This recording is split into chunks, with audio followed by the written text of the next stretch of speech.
You're listening to DraftKings Network.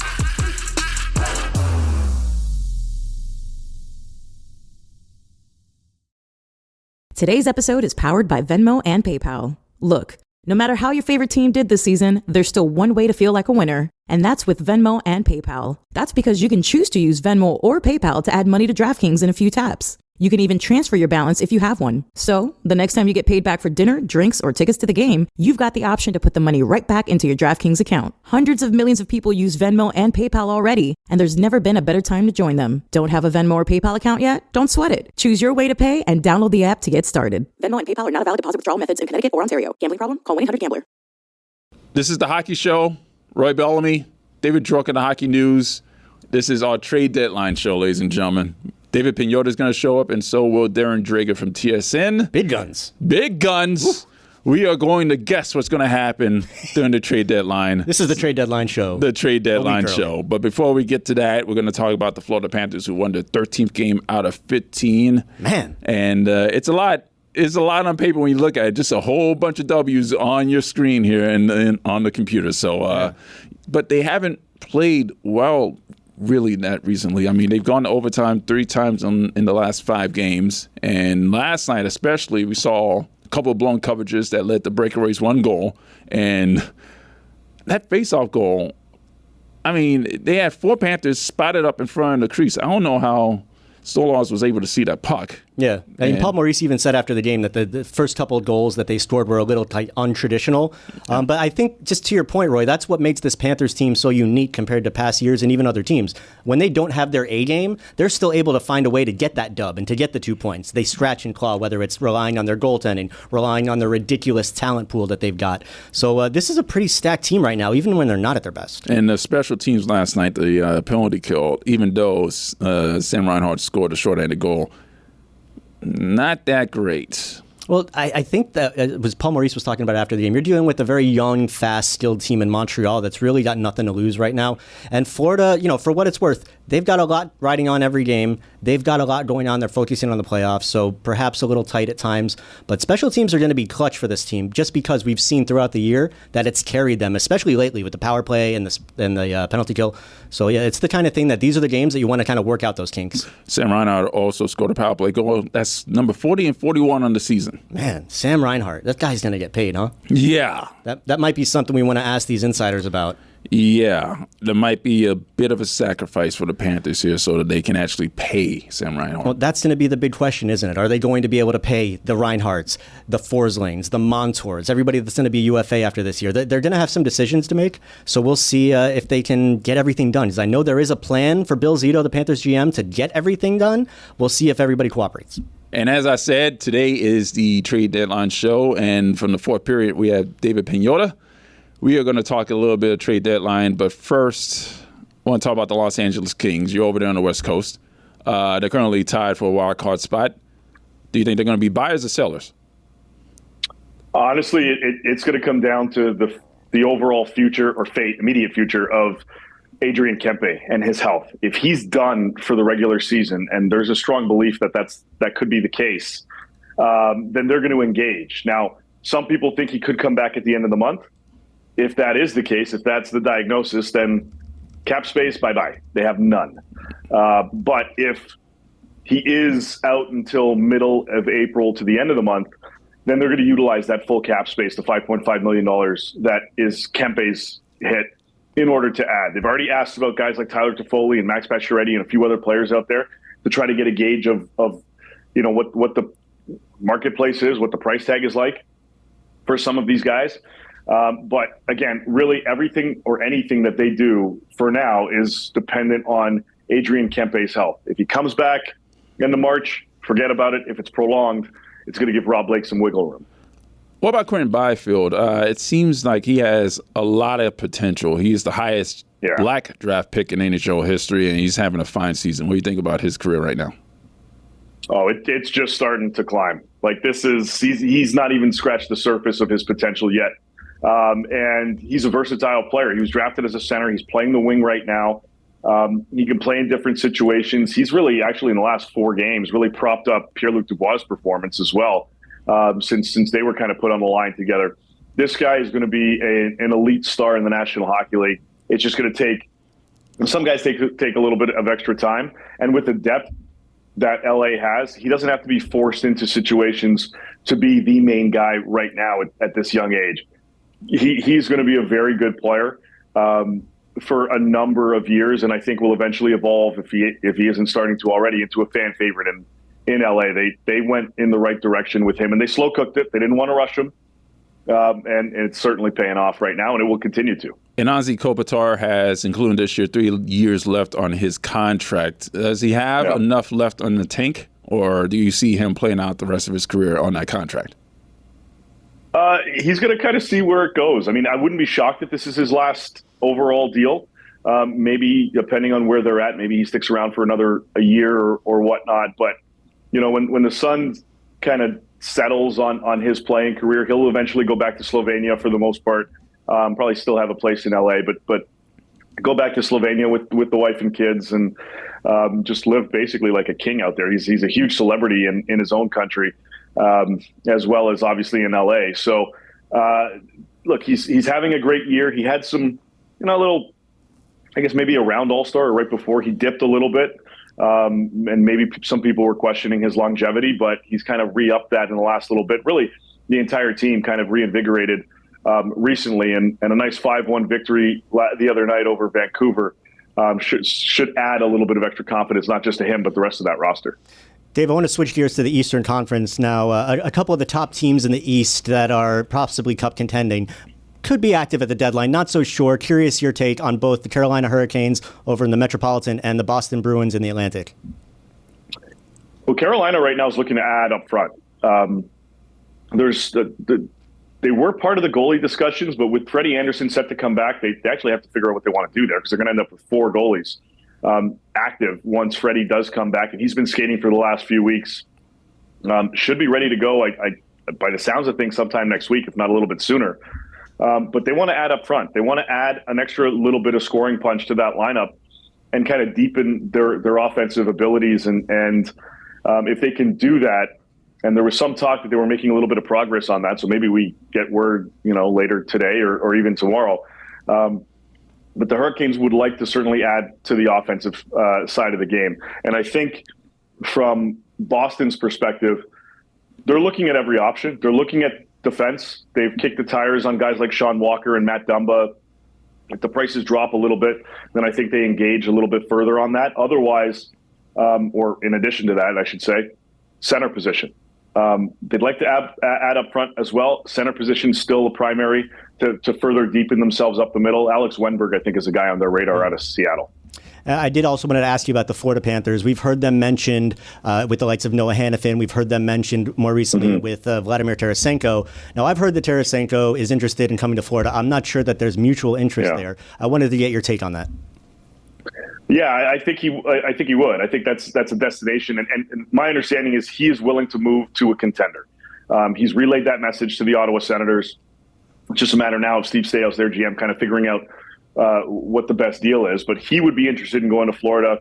You're right. I don't know if the feeling is fully mutual. Now, if the price drops and it's like a 5th-round pick, and Ottawa eats half of his $5 million contract, then I think Bill Zito reconsiders that direction.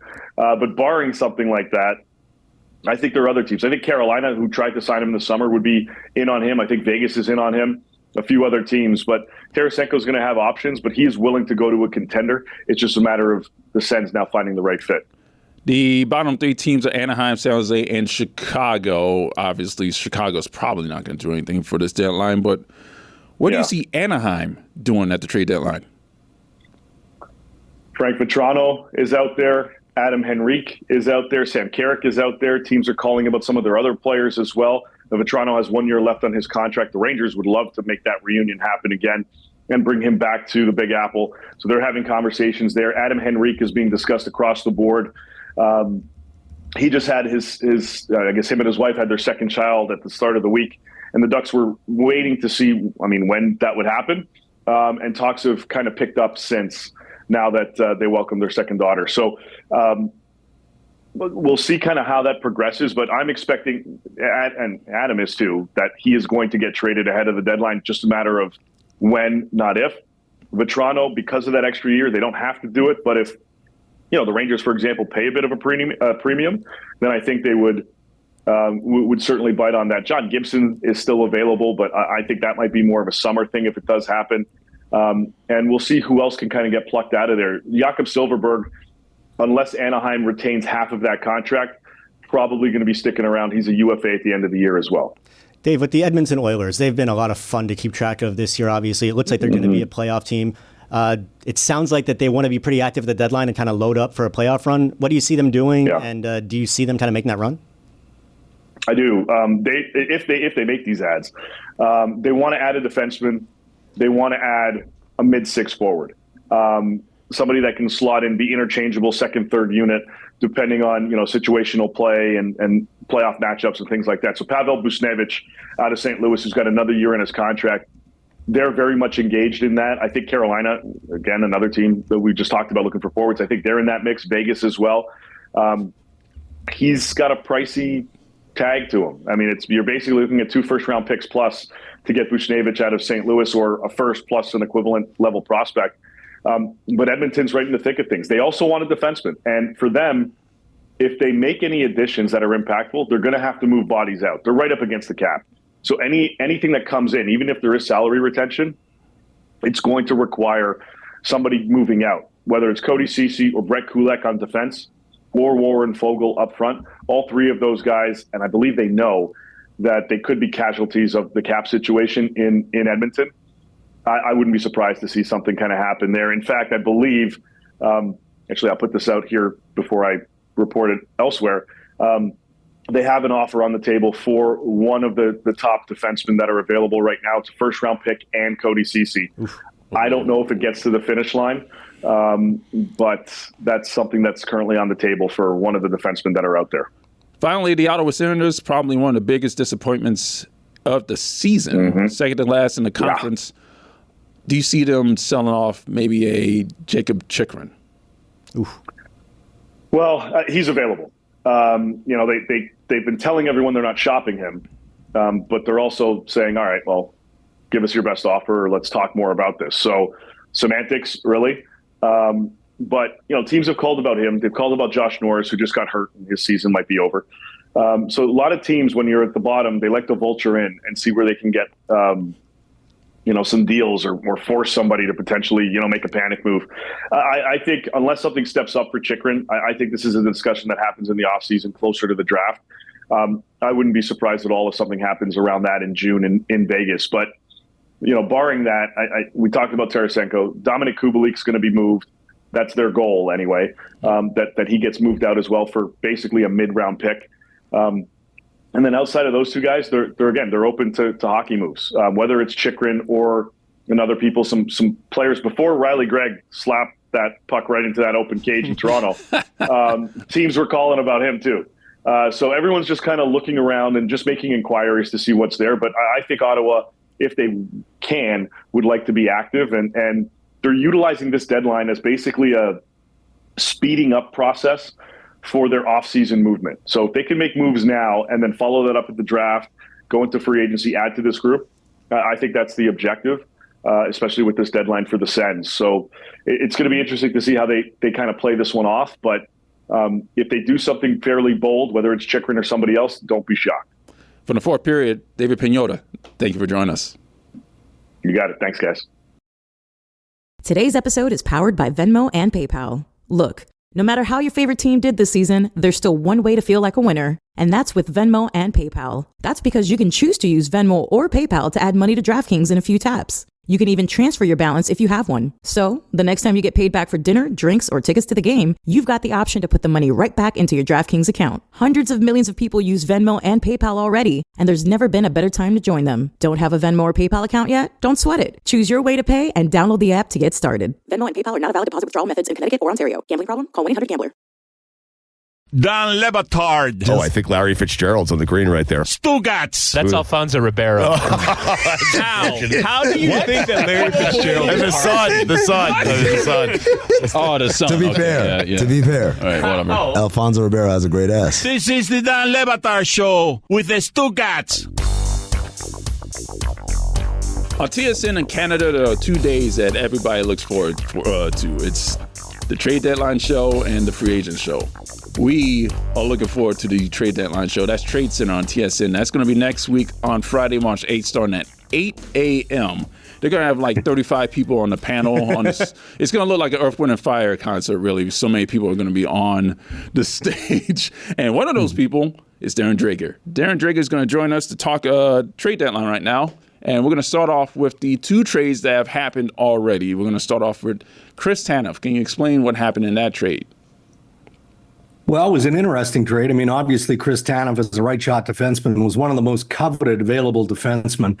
And the Dallas Stars identified that Tanev was going to be a near-perfect fit. But there were other clubs that were keenly interested: the Toronto Maple Leafs, the Vancouver Canucks, the Colorado Avalanche to a degree, the Edmonton Oilers. And, there's some who are critical of Craig Conroy and the Calgary Flames because they feel like maybe he jumped a little bit early.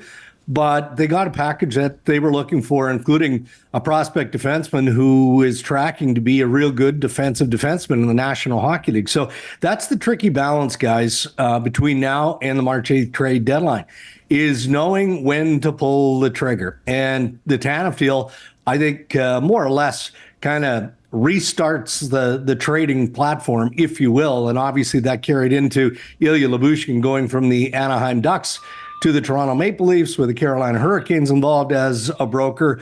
So when you first begin with Tanev and the Calgary Flames, I think Calgary did well. I look at the New Jersey Devils as being a broker on that deal, and I know the Dallas Stars are over the moon based on the fact that they add a real high-character individual. And the Ilya Lyubushkin trade, Yeah. Can you explain that one? Yeah. Well, look, Brad Treliving, the general manager of the Toronto Maple Leafs, again, was in on Chris Tanev, but I think he recognized fairly early in the week that it just wasn't going to work. The fit wasn't there from Calgary's standpoint. So when Treliving knew that he was going to have to turn, he had been in constant communication with some of the other guys in play. I think of Danny Briere and Sean Walker. I think Ilya Lyubushkin and Pat Verbeek in the Anaheim Ducks. There's a familiarity with Lyubushkin, reliability. He's a big, strong guy, played well with Morgan Riley when he was formerly with the Toronto Maple Leafs. So the fact that they got the Carolina Hurricanes involved, the Anaheim Ducks retain 50%, Carolina retains 25%, and it only cost the Maple Leafs a 3rd-round draft pick and a 6th-round draft pick. I think that's some pretty good work by Treliving. And I also think that the door is still open for Treliving and the Leafs to do something else, like add another defenseman. But they shore up a position of need, and that was that right shot defense. Darren, I want to ask you about another team in the Eastern Conference, and it's the New York Rangers. They've been on a hell of a streak lately. It looks like Igor Shesterkin has reclaimed his Vezina form, and that's a team that's rolling. Do you think that they're going to make any moves? Just because, I've heard things like they're going to be like in '94, where they were already so good, but they made different moves to get it ready for the playoffs. So do you see anything like that going down this year? I absolutely do. And, I think you can expand that list. Any of the teams that we would consider to be top contending teams, I think that they're going to do everything within their power to try and upgrade. So I most definitely see Chris Drury and the New York Rangers adding something. There's been at least a loose connection, I would say, to the Anaheim Ducks. Pat Verbeek has been scouting closely, watching the New York Rangers, the Carolina Hurricanes, and I can see Carolina adding a piece, like maybe Vetrano, if there's a fit there. I can see the New York Rangers taking a hard look at Adam Henrique. I mean, this guy is a salt-to-the-earth, experienced forward who just all around makes you better. So I can see the fit there, and I'm not suggesting that that would be the only target of Chris Drury and the New York Rangers. But there was some speculation a couple of weeks ago on the possibility of Kaapo Kakko being in play. And I don't think that we can officially dismiss that. It just seems like a real long shot at this point because, man, has he changed his game. He's turned it around. Yeah. Coming off an injury, maybe it took him a little bit longer to get up to pace and get back up to game speed and all of that. But he's been a real contributing piece for the New York Rangers. But I still think that Drury is on the hunt. And I wouldn't be surprised if there's a connection to the Ducks in some form. Anthony Duclair is his own agent, and I believe he's shopping himself around. Do you believe that he's going to get dealt?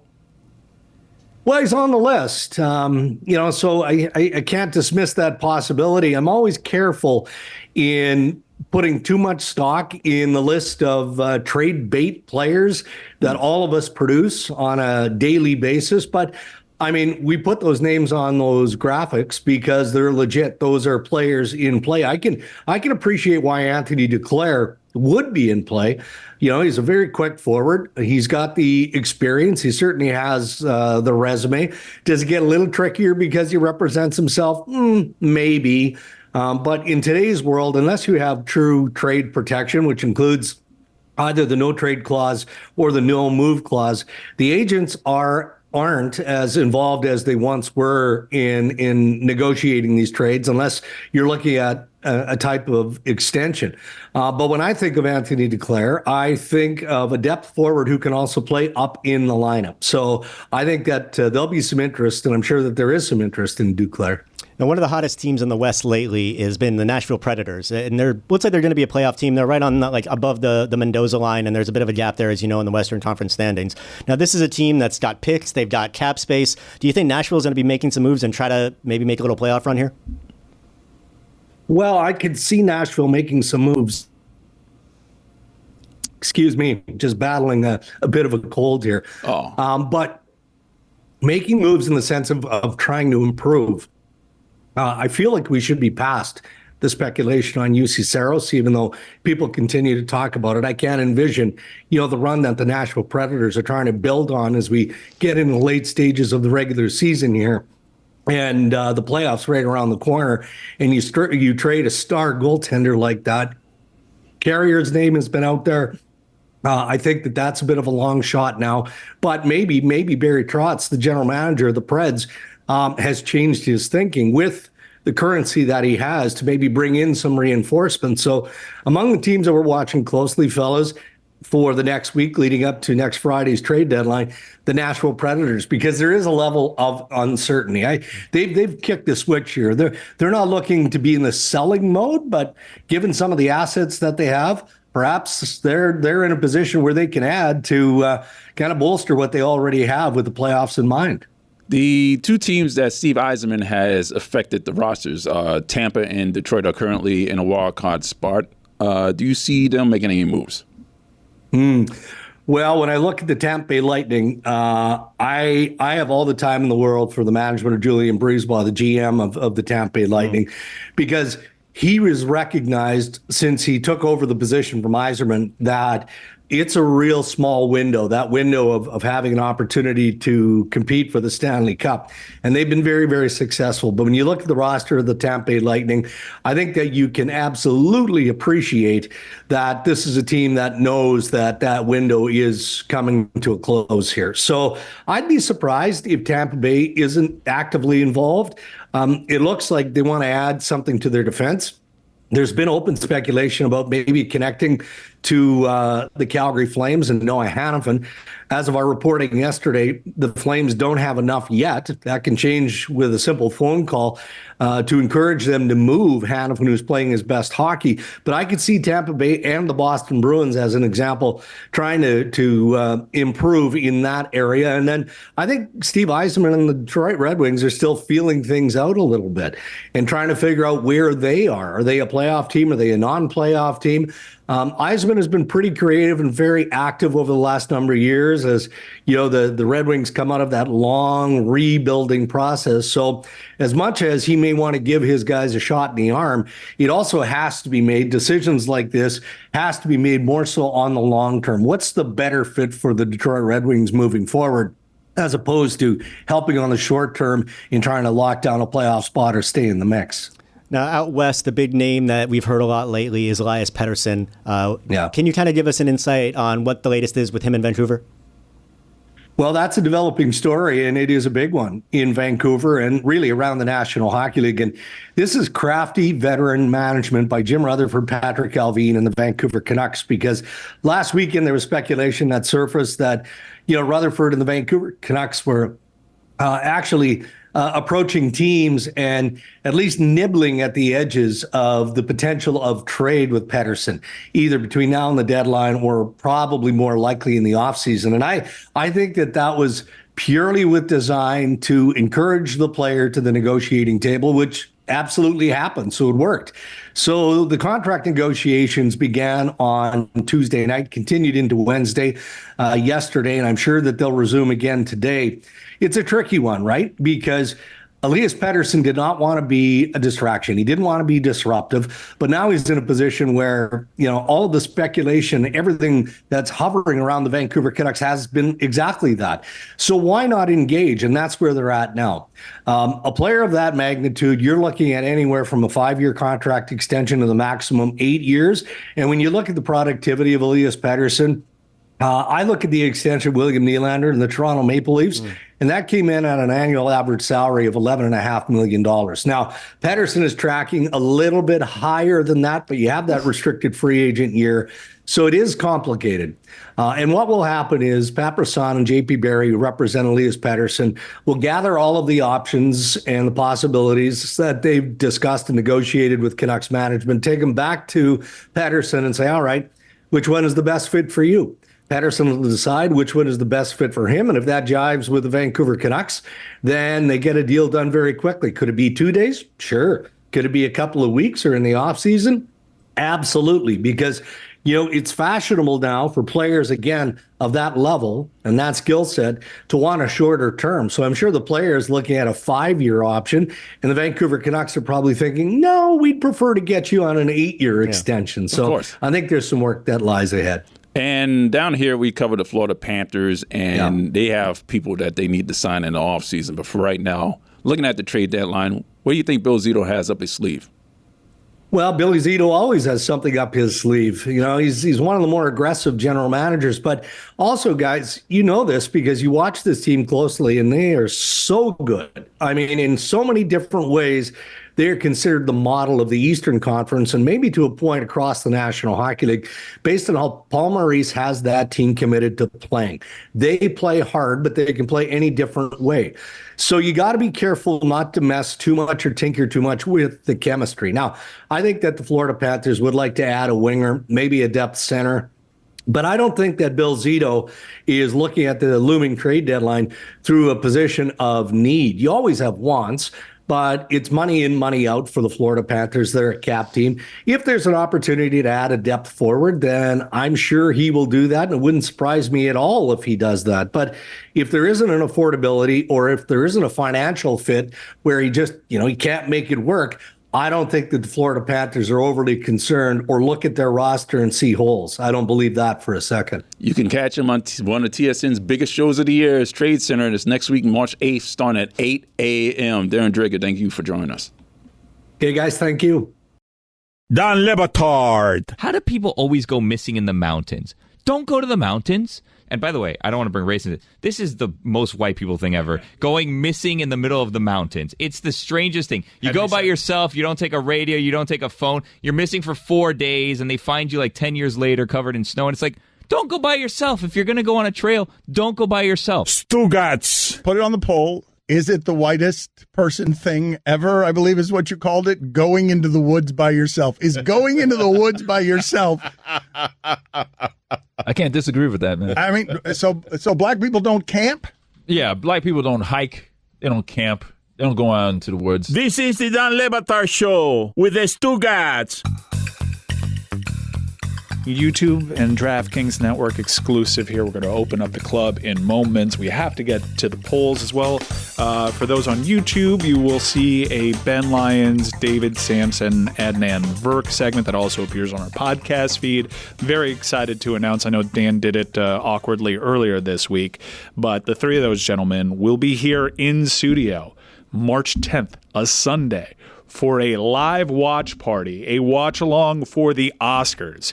It's the first time we've ever done anything like this around an award show, and I know that plenty of people from the Meadowlark family and the Le Batard Show are going to be here, and we're going to actually host an Oscars watch party as they will be your guides through all the red carpet looks, and as you know from producing Cinephile, big movie guys, big movie guys. Ben Lyons, it's in his family. Everyone here is talking about they want to like dress up fancy for this. Like, can I just? That makes me not want to come.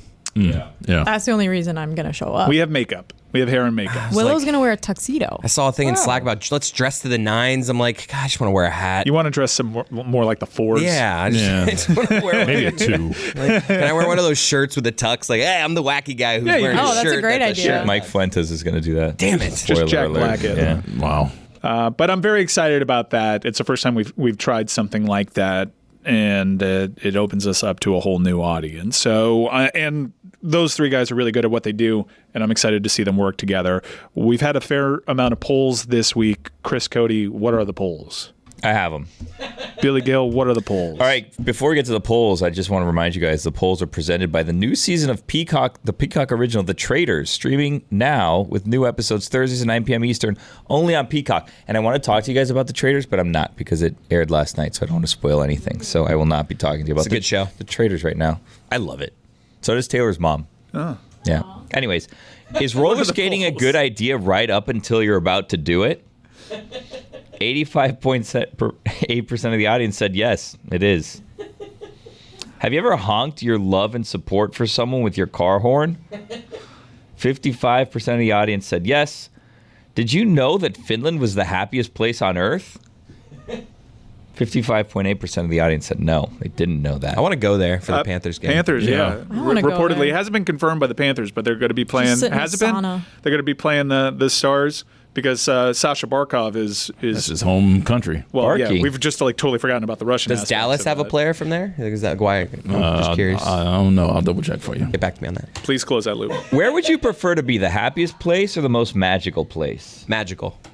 72.9% of the audience said the happiest I'd place. rather be in the happiest place, but everyone just assumes it's Disney. Cereal for dinner? 59.7% of the audience said yes. Been there. Good way to lose weight. Is everyone made happier once Jim Tonsula has been mentioned? 77.8% of the audience said yes. Did you know that the LA Clippers were boats? 52% of the audience said no. Really? Is now the best time They're in lying. It's history, in the history of America, to be a skeptic? I don't think so. 88.5% of the audience said yes. You're bad at this. Wait. What was the question again? Is now the best time in the history of America to be a skeptic? I was being a skeptic. That was No, me I get doing what. And a what bit. was the result? Gotcha. 88.5% of the audience said yes. The Stars have 4 Finnish players on the team. Oh, that's big. 4. And the What about their Panthers have- starters, Panthers though? have Have 2. Yeah, Lundell, right? Lundell and Barkov. yeah. The pillow guy? No, No. not Mike Lindell. Oh. Anton. Does Lundell. MLB spring training make you happy? 55.5% of the audience said yes. Did you know that F- was a grade? 72% of the audience said no. That's it. Those are the polls. Jealous. of Brought to you by the 72%. Traitors.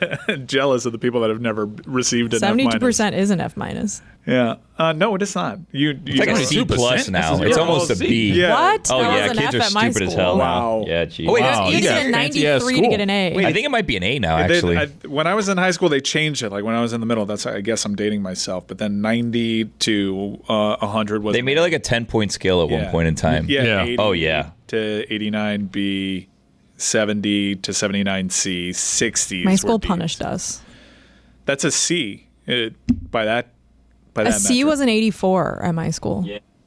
Jesus. Well, it's Miami-Dade education that we went to, Mike. So I went to Christian schools my entire life. I didn't really have much use for it. I didn't For really fools. take it seriously. And I wish I took it more seriously, especially now in the day and age where you can just go to ChatGPT and do everything. Do you No ever one's gonna meet? know how to do anything. Do you ever meet someone that's like, I wish I could go back to school. I'd do worse.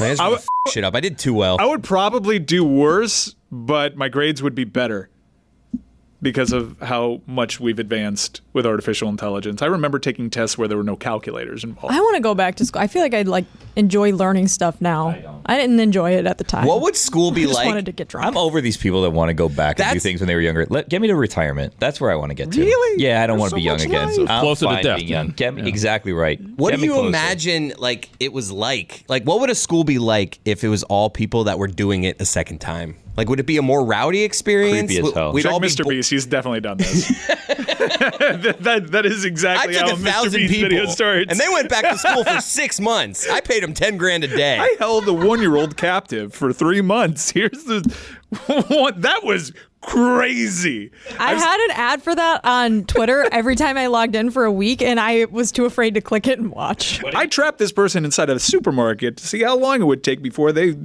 had psychosis. But I'm a good guy, generally. I might be president one day. It may sound dull, maybe even monotonous, but this is what miracles sound like. This is the sound of a child's surgery being performed by a robot. Our personalized care leads to miraculous things. Like innovative procedures with less pain and faster recovery. Children's Hospital Colorado. Here, it's different.